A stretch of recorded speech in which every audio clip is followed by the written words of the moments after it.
Domestic violence prevention and protection bill 2021 یہ ministry of human rights کی طرف سے شری مزاری صاحبہ نے پیش کیا اسمبلی میں، اور میرے خیال اس کی بہت دیر سے ریکوائرمنٹ تھی، ضرورت تھی. اور جو دنیا کے ورلڈ سوشل انڈیکس میں دیکھیں پاکستان پہلے بہت نیچے ہے.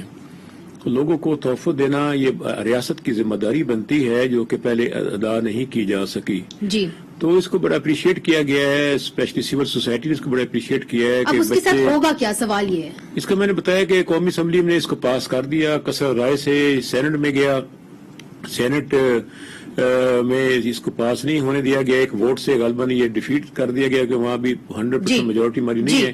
اس کو ریفر بیک واپس قومی اسمبلی کو کر دیا گیا ہے کہ قومی اسمبلی اس پہ مزید کنسیڈر کرے. تو درمیان میں شٹل کاک ہو گیا، دیکھا جائے تو اس کو پاس ہونا چاہیے تھا. اچھا مجھے یہ بتائیے، میرج ریسٹرینٹ ایکٹ اس وقت کہاں ہے؟ کون سی کمیٹی میں پھنسا ہوا ہے؟ وہ بھی کاؤنسل آف اسلامک آئیڈیالوجی میں ہے نا؟ میرے خیال وہ ادھر نہیں گیا، وہ کہیں درمیان میں رہ گیا ہے. اور اس پہ بنیادی طور پر میں تو اس حق میں ہوں کہ جو میرج ایکٹ ہے اس کو بھی کام ہونا چاہیے، اس پہ بھی. اچھا وہ پاس ہونا چاہیے.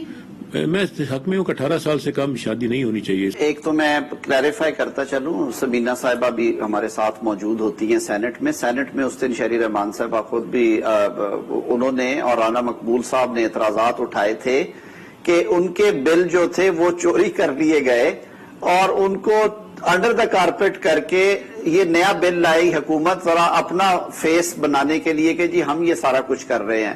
اور اس پہ ہم نے ایک ٹوکن واک آؤٹ بھی کیا تھا. جہاں تک تعلق ہے بل کی پیسج کا، بل پاس ہو گیا تھا. اس دن شور شرابہ ہوا اس حوالے سے کہ یہ بلز جو تھے یہ چوری شدہ تھے اور ان کو اپوزیشن کو ان سے ڈپرائیو آف کرنے کی کوشش کی گئی.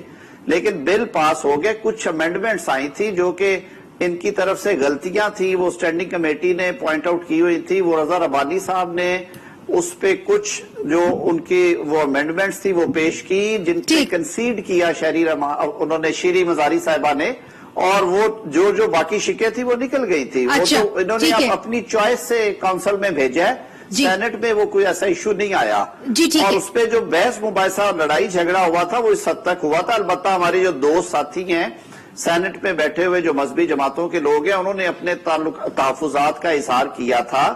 وہ بات ان کی نہیں تھی سنی گئی. میں تو اس لیے کہتا ہوں کہ اس طرح کی قانون سازی پہ پہلے کنسنسس ڈیولپ ہو جانا چاہیے. اور میں خود کیونکہ سمجھتا ہوں کہ اس دور میں پاکستان میں یہ چیز ختم نہیں ہوگی. ڈومیسٹک وائلنس ایک حقیقت ہے. بالکل درست آپ نے کہا کہ کنسنسس ڈیولپ. پہلی بات تو یہ ہے کہ بالکل میرے بھائی نے ٹھیک کہا کہ میں یہ پلیجرزم کا بہترین نمونہ تھا یہ جو بل تھا.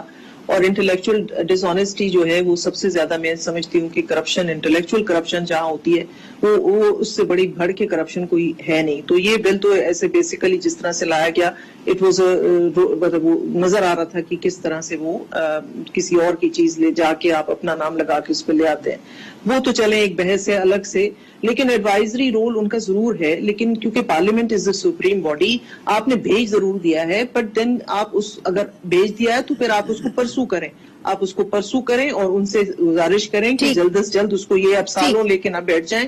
اس کو جتنا جلدی ڈیلیبریشن اس پہ کر سکتے ہیں ڈیلیبریشن کر کے اس کو واپس ہاؤس میں بھیجیں تاکہ اس کے اوپر جو بھی ایکشن لینا ہے وہ لیا جا سکے.